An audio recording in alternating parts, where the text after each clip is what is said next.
All right, welcome back, everybody. I'm joined now by Doug Shupe with AAA. Doug, good to see you this morning. Thanks for joining Hi, us. good morning, Stephanie. Oh, Yeah, we have thanks for having me on. of course, we have a lot of questions we want to ask you about because us Texans, we are not used to having to get our cars all prepared before and after this kind of weather. So after the deep freeze, what should people be looking at with their cars? Well, this is really a good, important topic because the harsh winter conditions that we've been experiencing really can take a toll on a vehicle. One of the first things that you need to do, of course, when it starts warming up and everything starts to thaw out, is give your vehicle a good cleaning. You want to wash the undercarriage, the wheel wells, really get up underneath the vehicle because a lot of the de-icing materials, the salt and the sand, they could be corrosive for weeks and months to come. So you really want to give your vehicle a good cleaning and make sure that you're washing it with water. Don't try to wipe the sand and the salt off with a towel because that could end up scratching your paint. Absolutely. That brine mix is no joke coming from a girl from Indiana. So I had a little bit of experience with this. But again, we are just so not used to this. So, okay, clean our cars nice and good. And it sounds like this weekend is going to be a good time to do it. Now, what else should we be looking at? Because as far as tires, I know when I'm looking at my screen on the dashboard, it messes with the PSI. Why does that happen? And what should we do? Should we be checking it with a gauge?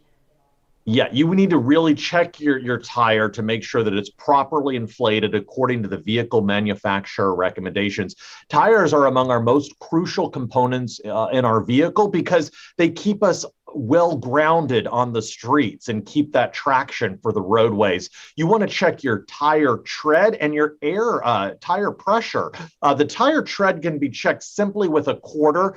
Take a quarter, put it in the grooves of your tire. If you see the top of Washington's head, then that means it's time to replace the tire because the tread is getting low. You also want to make sure that your tires are properly inflated because properly inflated tires will help provide that cushion for your wheels should you encounter potholes, which oftentimes happens after these winter blasts. And so you want that proper cushion on your tires to prevent any damage to your suspension components. So really check your tire inflation, your tire tread. Replace those windshield wiper blades because the harsh winter weather can cause the breakdown in the rubber components, and then you're not going to have a clear view outside of your windshield. So replace the windshield wipers if you're not getting that clean streak across the windshield when you're using it. Check all of your fluid levels, clean the inside of your vehicle, vacuum it out, wipe it up really well. And then also your battery. Check to make sure that your battery is fully charged. A battery loses a third of its power during extreme temperatures. As the outside air cools off, it causes the oil in your vehicle to thicken. Your battery has to work harder because the parts are moving slower. So make sure that your battery is fully charged.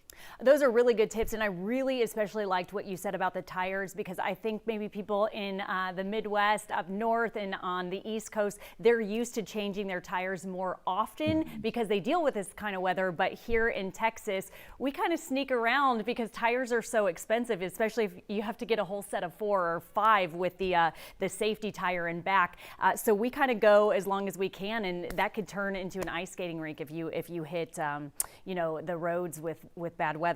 Okay, you want to maintain that traction. Also, the potholes can be so damaging. And if you don't have that proper inflation in your tires, the potholes that we typically see after these extreme weather events can cause damage to your wheels. That is true. Okay, let's talk about as far as AAA crews and roadside assistance that have been needed here in the state of Texas. What kind of trends are you seeing or have you been able to assess as far as the calls you've gotten, especially this week? Well, we're all hands on deck. I mean, our number one priority is getting to our members who need to be rescued. Of course, this is a challenging situation for everybody. So even our independent service providers are not able to get out there quite as quickly as they normally would just because the conditions are so dangerous out there on the road. So we're asking our members if they are in a safe place to just stay put, like meaning they're already at home. They don't need any service to their vehicle to get them to a safe location. Just stay put until the weather gets a little bit better. Now, for those who, of course, are stranded on the side of the road, then we want them to call us, and so we can get them, safely to a safe location or on their way as quickly as possible. Really good information. Doug Shupe from AAA, thank you so much for being with us today.